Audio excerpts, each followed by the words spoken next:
loop him in. All right, so we are now in a meeting. Welcome. All right.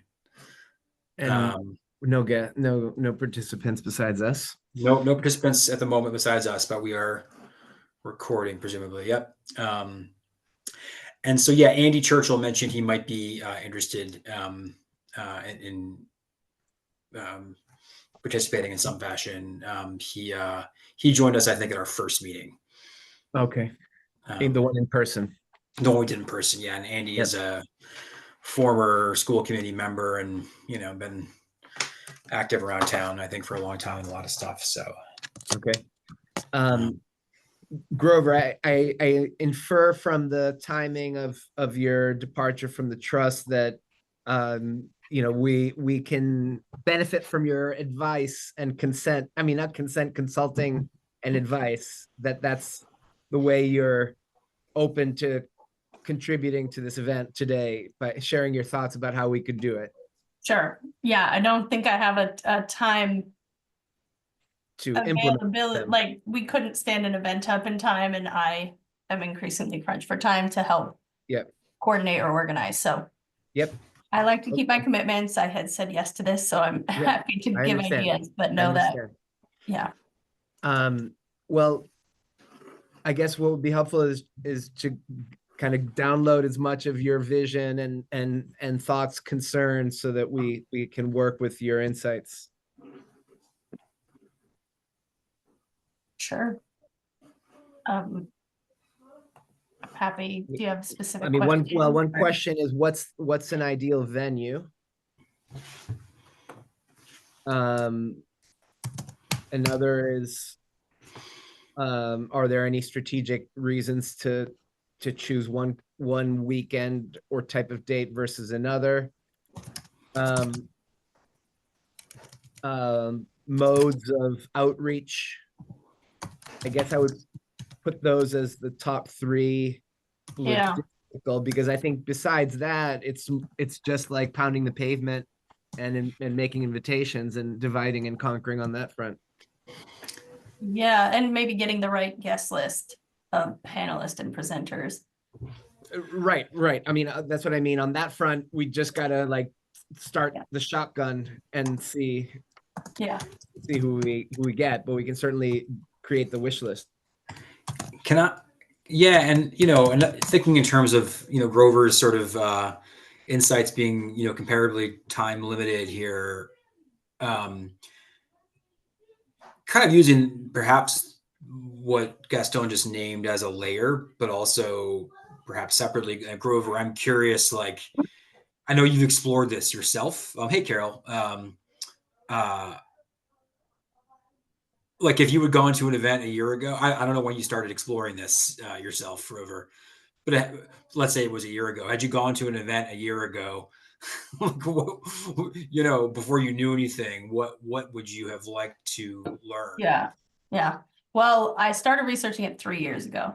And so it's been but what I would like, what I think would be valuable is hearing overview of like, yes, this statewide law really did pass. Here's what it means. Here's what is possible in town. That would be the first one. The second one would be hearing from at least 2 different builders about the types of homes, the options, and a really realistic price range of what that means and why, and everything that includes. Because once you, like, they say things like site work, and then once you're like, well, yeah, but what do you mean by that? And you're like, oh, okay, you mean you're like cutting down trees and you're rebuilding a septic system if you need it, and, so having them talk through those steps. And then financing is a big one. So then it would be a couple of people to talk through the different types of financing options. And if we could have it, or having a couple of sample designs would also accelerate things.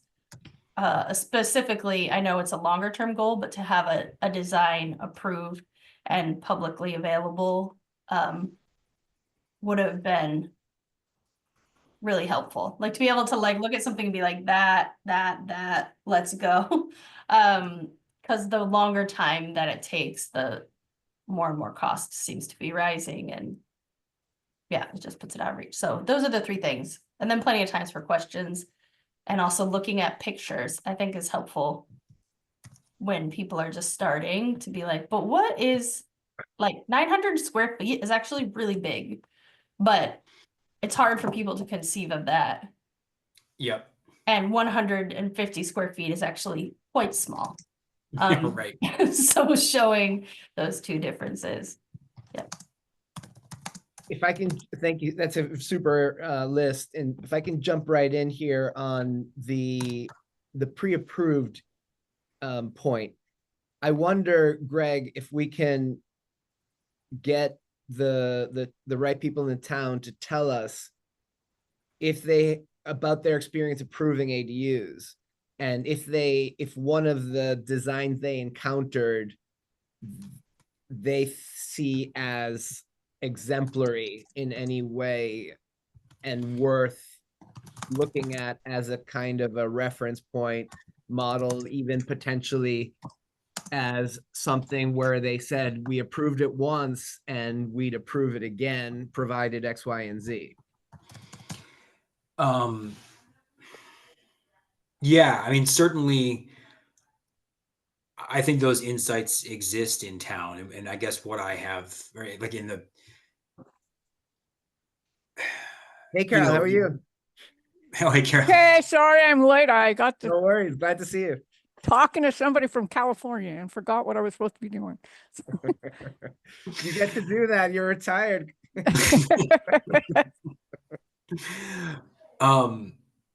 Yeah, and I think what I'm not clear on is to what degree that changed as of February 2nd, right? But absolutely. But given what we know, it would seem that the state law only removes Right. So limitations, criteria. Yeah. And I guess I'm thinking in terms of, I know, and I wonder even if yeah, I mean, I guess I think there are hopes to have some design standards, or as part of the. I haven't even looked at the bylaw, the draft bylaw, because I was kind of looking at they're trying to apply like student home stuff to it as a different part of the conversation. But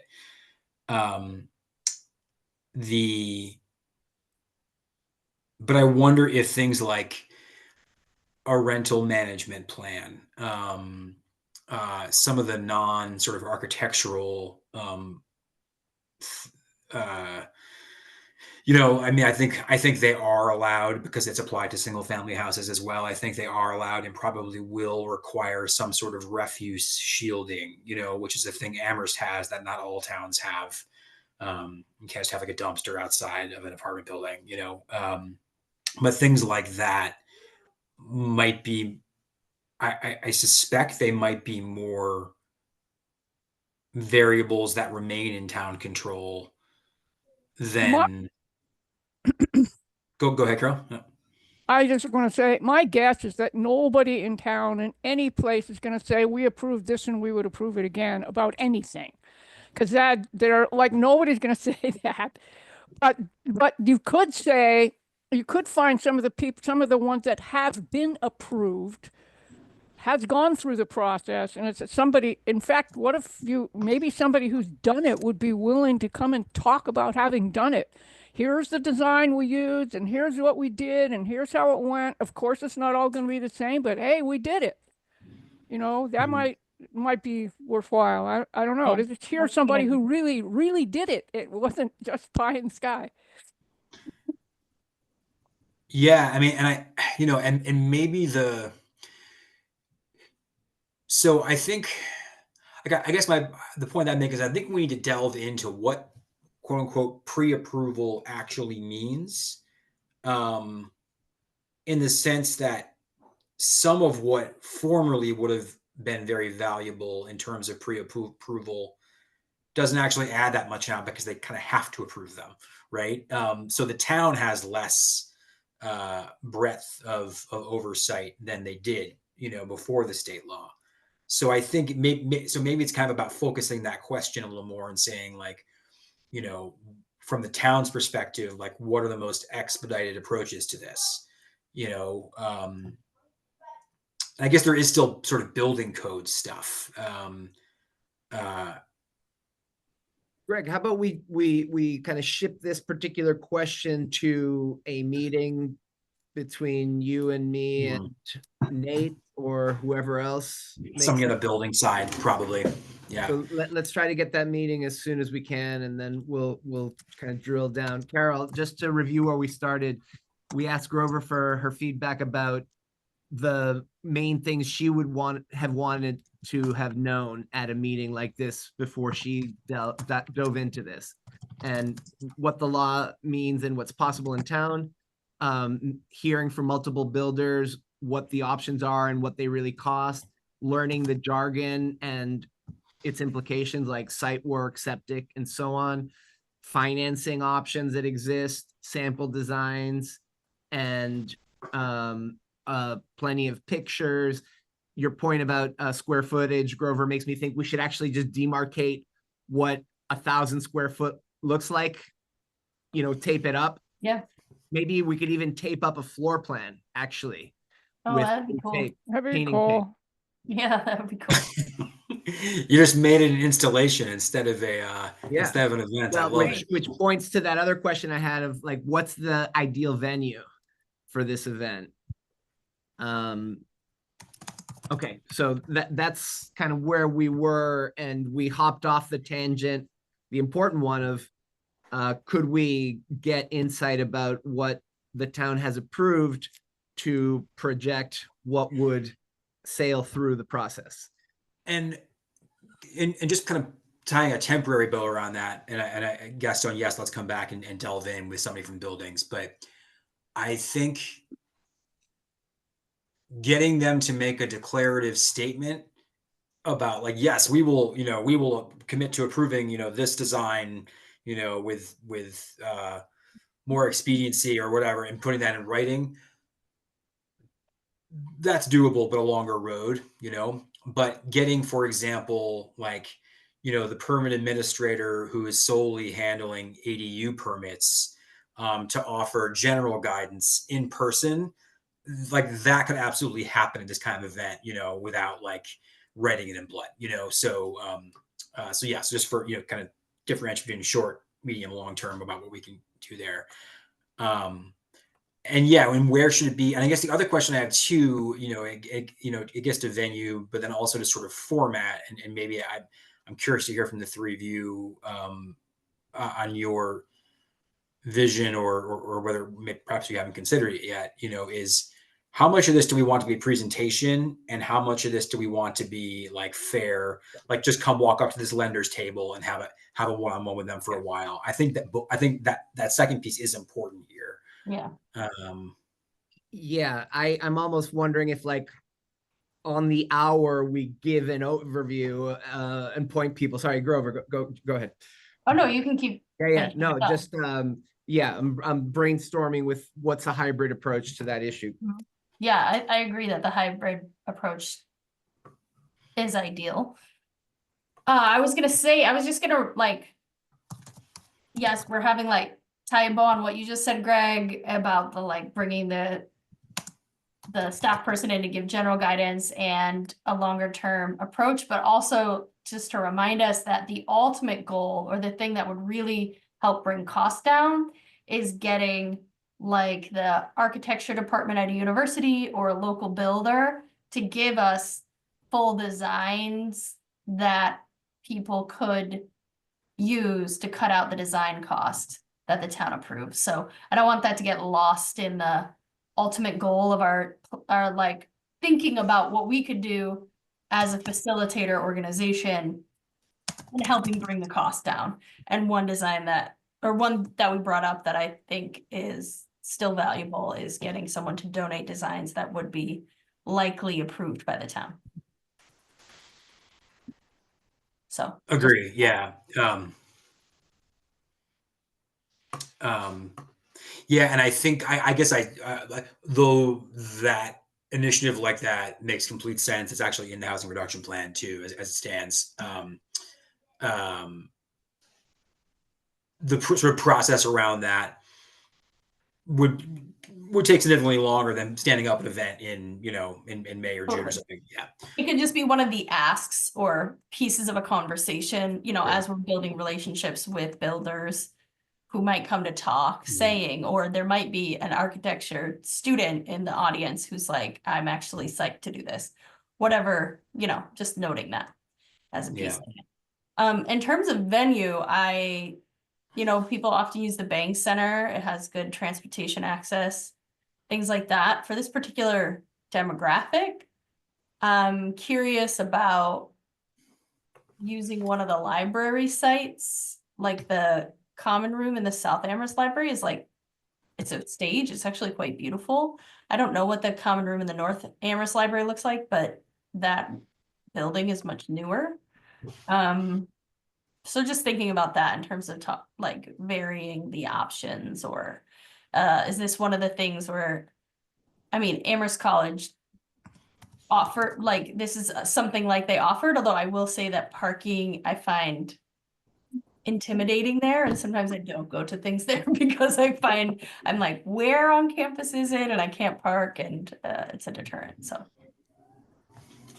And that parking is your reason for not wanting to add Jones to your list of libraries. Is that right, Grover?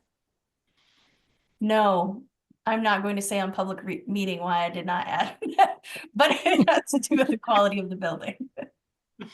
Okay. I haven't been to the new North Amherst Library.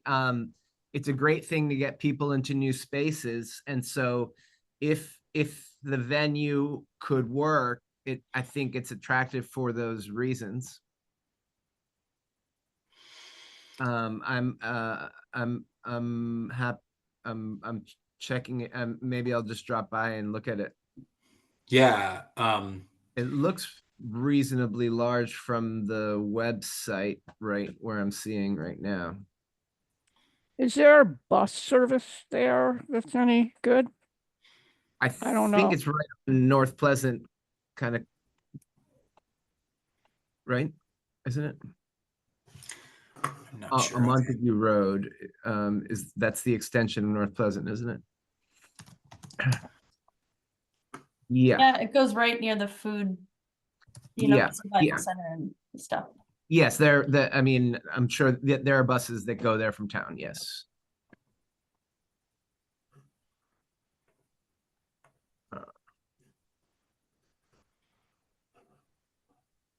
Yeah, I like the idea of a library. I mean, I think this one's probably best not to do in town hall. Do folks agree with that? Well, I don't know. Yeah, I mean, I don't think the town room is perfect for this, and so that's why I'm not. I don't know what other space in the building is available. That's the only The thing only- really that says. The only advantage of the town room is if we were trying to do a hybrid thing, then that's where you could do it, I think, but I don't know that we're trying to do that.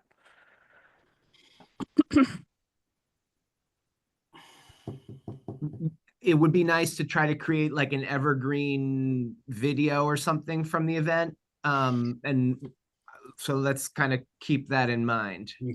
Okay. Some kind of resource that preserves the insights. ACTV or whatever it is might come film something anywhere that we wanted to do it. So that's a good possibility. Point. Yeah, if we give them some lead time and point out that this is a departure from your standard committee meeting. That's a good point. I was also going to note in terms of publicity is once you know get a sense of which builders and which lenders are going to be there. This is a kind of story that I think you could pitch to Scott. I think it's Merkowitz or whichever reporters focus on Amherst business and have a pre-article about the new law and everything, and that might draw people to the meeting. Yes, good call. That's a really And Yep. we know Scott likes to write about housing stuff. MERS back, I think it is. Yeah. Yeah. And my thought on this is, if we pull in, if we get commitments from some builders and some lenders, I mean, I suspect that they would, push it out through channels. I mean, probably lenders are going to have more marketing channels than some of these smaller builders, but that might add to it as well. So, I think it's a argument for having a good flyer well in advance that we can distribute to those folks.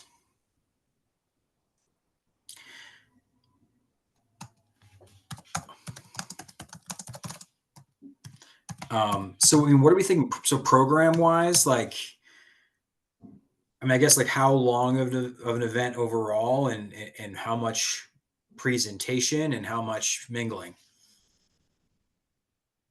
I mean, I'd like to second the sentiment that Grover introduced of not having this be an event where you're paying attention to the front all the time. And so I'm wondering if we could almost have a recurring presentation every hour or every half hour where we tell everyone what's there and why we've done this. Okay.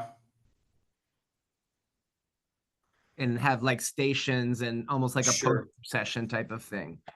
Or we could, I don't know if I like this better. I'm just throwing an alternative out.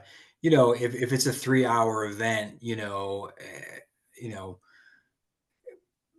at minute 50, through 60, lender gives a talk. At minute, the last 10 minutes of hour 2, builder gives a talk. The last 10 minutes of hour 3, permanent administrator gives a talk, or something like that. A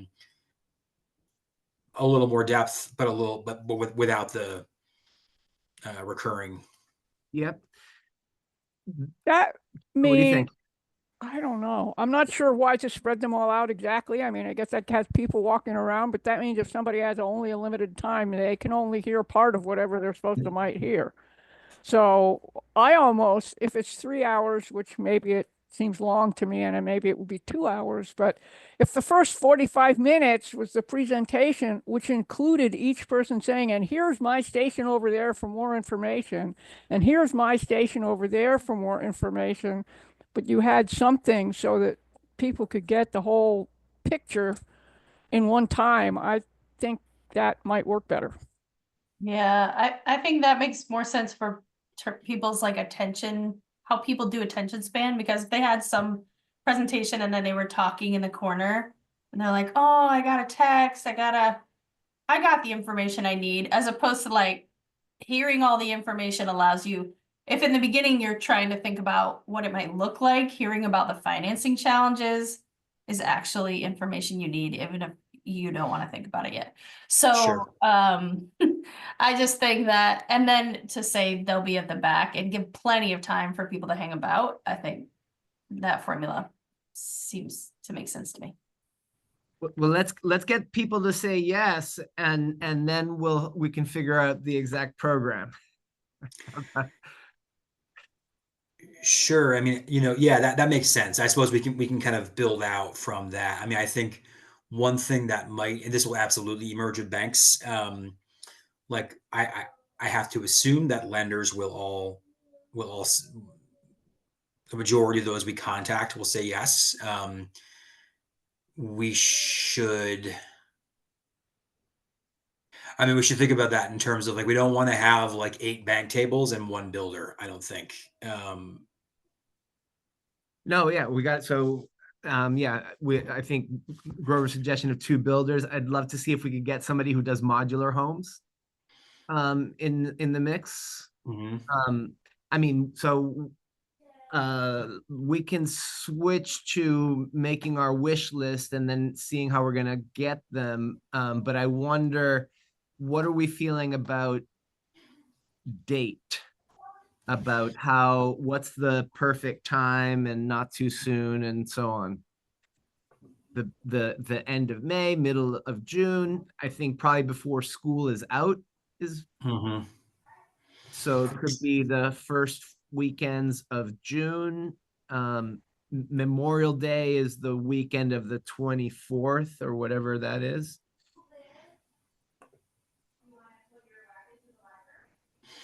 May, okay. Sorry. That's so the weekend of May 30th or like June 6th or 13th, something like that. And is a weekend best? Is that our, That, it's impossible to really say given decisively. I mean, I guess I've always pictured it being a weekend afternoon, but that doesn't tell us anything besides what I'd always pictured. Weekends, I don't know what it's like for you all, but my weekends with kids are just like double and triple stacked for the most part. So I was imagining a weeknight. Okay. Okay. Yeah, that okay. Um, It looks like Greg has a different opinion. yeah, what do you Well, no, I don't know if I have an opinion in contrast to yours, Grover. I am more just I'm stopping and thinking about like who, and I don't know if we can elevate any one constituency here, but like for example, like whatever it is, it's got to be a time that is friendly, I think, to older homeowners, to empty nesters, right? Yep. Or no nesters at all. The point being, folks who Yep. are less confident driving at night, for example. So I wouldn't want to finish too late. What if we have it at a venue like a library and possibly with some kind of child entertainment option, Grover? Do you think that could bridge the gap? No, it's not really the child care need. It's that like Games lacrosse and game, soccer friends and game, yeah. swim lessons, la la.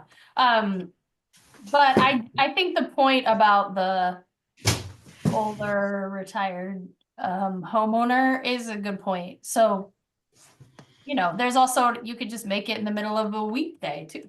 Yeah, or like 4 to 7 on a Friday. Or something.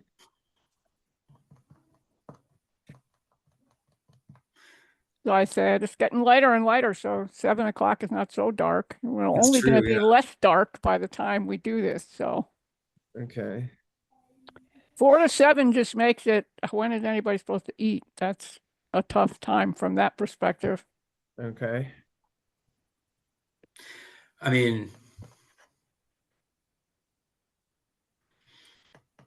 we could do pizzas or whatever. We could do some simple food. Which can be an attraction, which also makes me think of like 9 a.m. to noon on a Saturday, but maybe that's like the worst scheduled time. We have like coffee and breakfast, coffee and pastries. Um I think Go I ahead. just think I'm more inclined to think an evening would be a good idea, even if we can't sort out quite how, Okay. which evening or what hours exactly. I don't know. Okay. I think we've had luck with late afternoons. Okay. I think starting at 7 for an in-person event, I think that's, especially like on a weeknight, I think that's probably hard. I mean, if we're going to do it on a weekday, I think it's got to be like, maybe like a 4 o'clock event with a 5 o'clock presentation or a 5:15 presentation. And then it can peter out, like people can, if it ends up going till 7:30, if people are chatting, that's fine, Right. People can come after work if they get home a little later and catch the chance to meet with people. but that still might,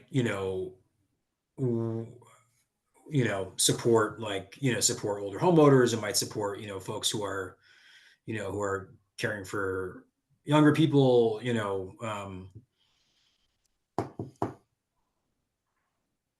Yeah, I mean, I'm pausing, trying in my head, trying to cycle, like trying to think who I know, like home shows and that kind of thing. Those tend to be weekend sort of events, right?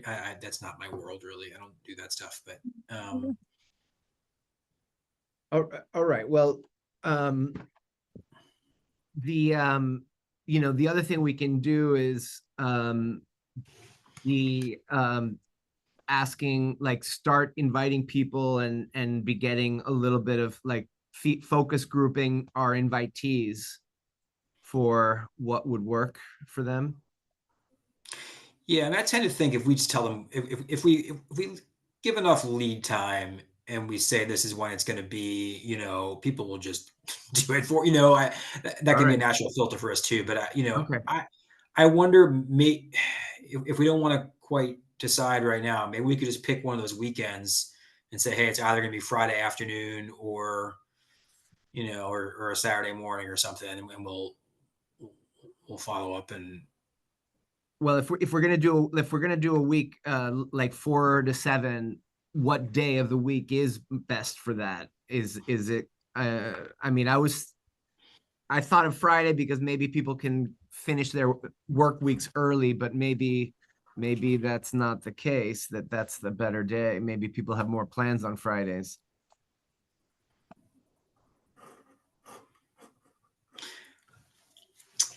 um, Maybe we're tapped out on this question right now. yeah. I mean, I would suggest everyone do a mini focus group where they ask someone who is like not their spouse. If you had Right. to go to an event, like what would you rather go to? Which would you be more likely to be able to attend, a Friday afternoon or a Saturday morning?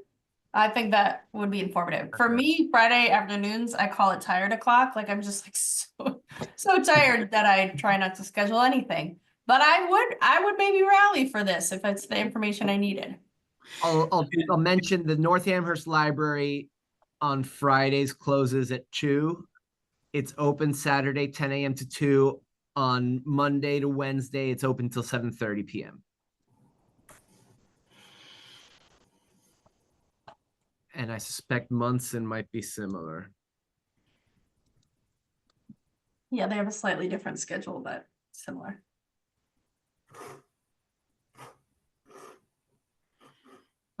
Well, I think what we really need to start is inviting people. Do we need a date to start inviting people? I guess is the question. I think we need a window. Okay. I mean, I think if we can, tell people that we are targeting, say the first week in June or second week in, maybe the first week in June is the, I didn't. Although, wait, when is college? College things are all done by then, right? Like Oh no, yes, there. graduation stuff. Um, First week in June sounds good to me. and that would mean we would have to have. So I would like to have a full month with like a flyer with all the, not every last, speaker and everything, but like the basic framework. I would like to be able to like get to our marketing person with a full month to advertise. So that would mean we'd have to have these details locked in, by The end of April. end of April. Yeah. So yeah, I think we can lock this in a month, like, right, like the Yeah, specific time. And yeah. Why don't we go for the week of the 9th? If we're give ourselves one more week of okay. runway. And if we're thinking that evening time at one of these libraries, it seems like maybe it's going to have to be a Wednesday evening, or Monday or Tuesday. North Amherst, Wednesday is open till 7:30, and Munson the same. We can also now open our imagination to other venues.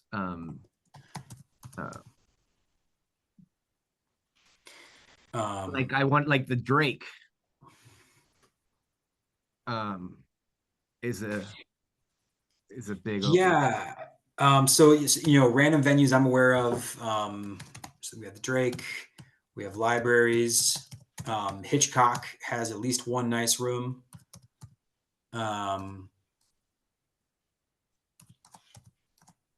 Maybe more. That would be a cool family space because families, you know, you could send kids outside. Amherst College.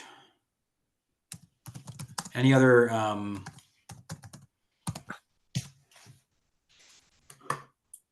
Hampshire has that big red barn thing. Those, yeah, I don't know. Both Hitchcock and that would be a little out of the way, which isn't the worst thing. But are there other like funky community spaces that things happen in, like outside of my narrow municipal world that folks have been to?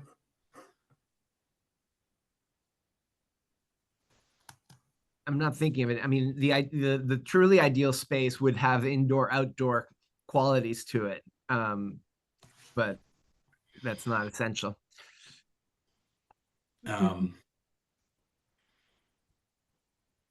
Maybe part of it is what kind of space. I mean, we're talking about something where there's some part of space where people can gather and hear something, and a bunch of space around it where people can set up things.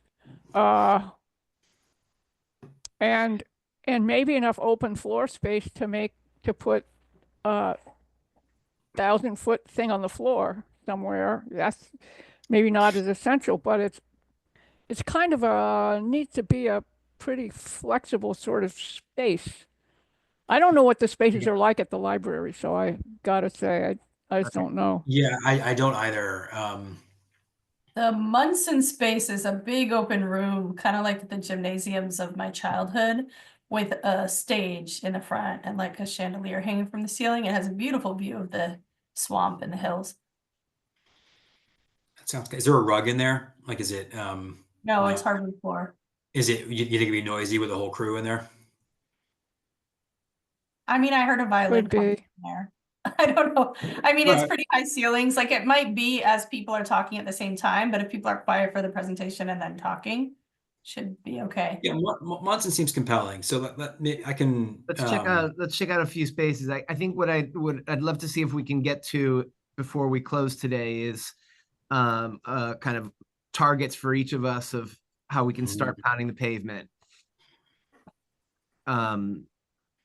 Of who, you know, I got calls started with banks. I'm happy to follow through, reach back out to the one that I reached. So I can kind of start pushing on the banks. I just sent an introduction to everyone to Greg at Rare Forms, who does Great. the pounded wall small. Very home cool. building. Yeah, and we can, you know, Gaston, do you have any? I think we should absolutely invite Backyard ADUs. Yeah. Gaston, do you have any live communication with them right now? Well, I invited them to come to a meeting. They couldn't, and so I can kind of go back to that thread because they said they'd love to come in the future. Sure, So- I can be in touch with them too. So, is there anybody? You know, the other one that I know has permitted a couple things is it's Peter Jessup's old company, Integrity. They're local, so I think we should definitely invite them. And we shouldn't assume, you know, everybody we invite is going to be a yes. But is anybody aware of other builders that have been involved in?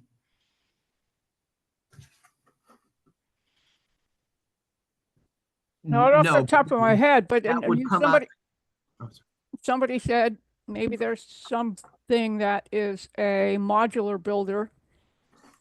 Probably not local, but if there is some, I don't know whether that lends itself very well, if that's a good combination with ADUs or not anyway, from what Yeah, little no, bit yeah. I know about it, but Very much, yeah. Backyard Yeah. ADUs, yeah, is a modular builder. Really?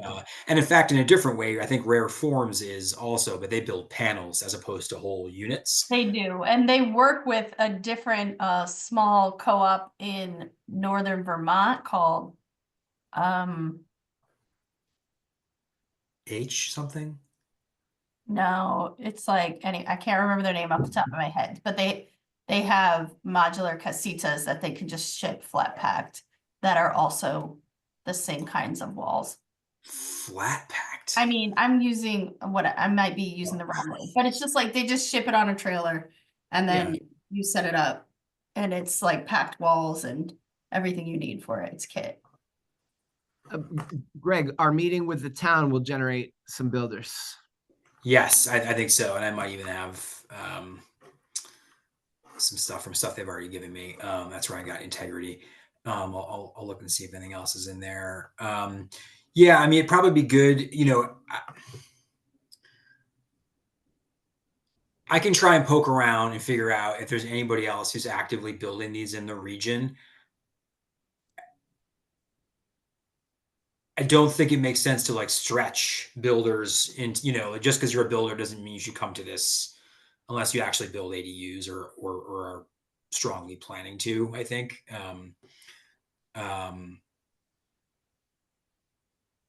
Okay, so maybe we can add 2 or more to that invite list. It'd be good to get up to 5. Assuming maybe we get 3 or 4, 2 or 3. What about the professor from UMass with his designs and tiny homes? Yeah, for sure. We should talk to him. I mean, I guess my question is how relevant is his what he's doing going to be to like a consumer, who's hoping to do this in their yard, or in their house. Well, his angle might be the study that they've done, like helping people think through whether they're candidates. Okay. Yeah, I can talk to him. It might be nice maybe if he's just like has a table and doesn't do a ton of talking, but I think it would also be nice to have somebody who's not actively trying to sell something, who's Yes. an expert in it, that people can go to and if he's going to verify something or be like, oh, I have a different perspective, or we build these for people who really need a place to live, like a really different perspective. Or that many people find these to be a very viable living space, so but your Grover, your point is well made there about like somebody who's not trying to sell something. necessarily operating with a profit motive. That's valuable. Which reminds us of the speaker at our last trust meeting. I'm sure they might be happy to play a role. I don't know if I'm not sure if they'd have a pitch to consumers. That's Let's outside inform the them, and policy. they may have leads. Yes, they may have leads. You're right. They also may have a segmented list of Amherst area people that they might just forward it to. I don't know. Yes. Other Good call. Leads from. You're right. They could do promotion for the event. They've got a statewide mailing list. Yeah. All right. So that's good. Can we talk about banks briefly? Yeah. So Gaston, you're in touch with. I mean, I've talked with a couple. The one that Lighthouse. Lighthouse is the one that said yes, but I had a bunch of other calls, and there were some folks who said we're not working in that area, but we might be able to help. In any case, I can just start making those calls again, and now I've got a specific ask. Can I name that UMass 5 and there's more to their name than that, but Yeah. people know them as Sure. UMass 5. In my experience, they tend to pop up whenever someone's doing a little bit something a little funky. Like they tend to do a lot of mortgages for below market home ownership. Like, they seem, in my experience, they've been interested in this kind of thing. So I think we should prioritize them. And they're local, so that's good. Yeah. I spoke once with their community engagement staff person. She was very cool, and I, of course, can't find her card right now. But I second that. Okay. Okay. I know somebody at Peoples I could call, who's fairly high up.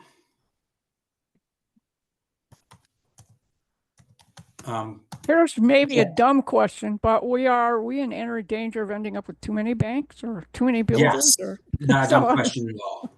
I mean, I think the like 3 would maybe are as many as we would need or want. Yeah, I would hope at least one of them is an organization that will actually lend to ADUs. Oh, for sure. I mean, I think we should do some vetting as we Yeah. talk to them, and and ask. Like, part of the outreach should be like, have you made these loans? Like, under what criteria? Like, do you have a specialized person who does them? Yeah. So yeah, I mean, are there other banks people like locally that we should put on our outreach list? I mean, I like Greenfield Cooperative. They've got my mortgage. I don't know if they're getting into the space or not, but I think they're a good institution. Yeah, I feel like I had a mortgage with them at one point too. Yeah, who else is? I like Florence Bank. They did a lot of things for us. But yeah, I don't think they do much lending for this though. Maybe not. I don't know. They had our house mortgage.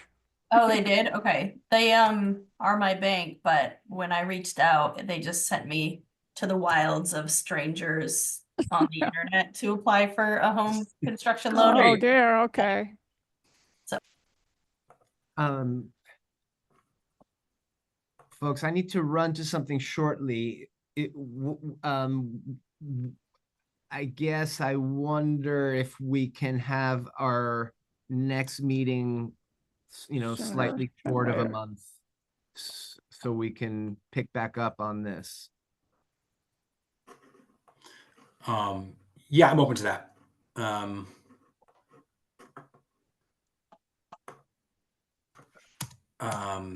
Let's see, we are. Okay, this is not our regular time, right? I don't even know what our regular time is. We moved this from last week. Moved this around. I wonder if the week of April 21st, does that seem like a reasonable check-in for that? That's a good week for me if it happens to work for others. Let me see. The week before is actually be easier for me probably, but whatever. Okay. Well, the week before I can, the later half of the week, like Thursday would be good for me, Thursday or Friday, the 17th or 18th. Who's not okay with the 17th? I think we're like hoping that Grover wants to join us, but we're not sure she can or will. you should just set the meeting, and if I am available. Okay. All right. So it's my child's birthday that day, but also how about the next day then, the 18th? No. Got any better? I think your prior statement is the true one here. Let's set it and we'll cross our fingers. So my window for the 17th is like 11:15. Safely call it like between 11:30 and 2:30 sometime. Like, yeah, any of that is good for me. I'm until 2. I'm busy at 2. How about 1 p.m. on the on the 17th. Let's block it. Let's do it. Oh, wait, wrong calendar. Oh, sorry. Double check. Bear with. Thursday the 17th, 1 p.m. That works. Okay. I'm gonna send you all an event invite right now, and like Zoom formal stuff to follow. Okay. All right. So, we, who is a good target for you to try to call and invite, Carol? I don't know. I was just gonna say, what you want me to do, Okay. tell me what I'm supposed to do, who I'm All right. supposed to call, and I'll do it. Okay, that sounds good. I'll send you an email with ideas. Perfect. All right. Good to see everybody. Good to see everybody. Bye. See you later. All right. Thanks. Cheers. So long.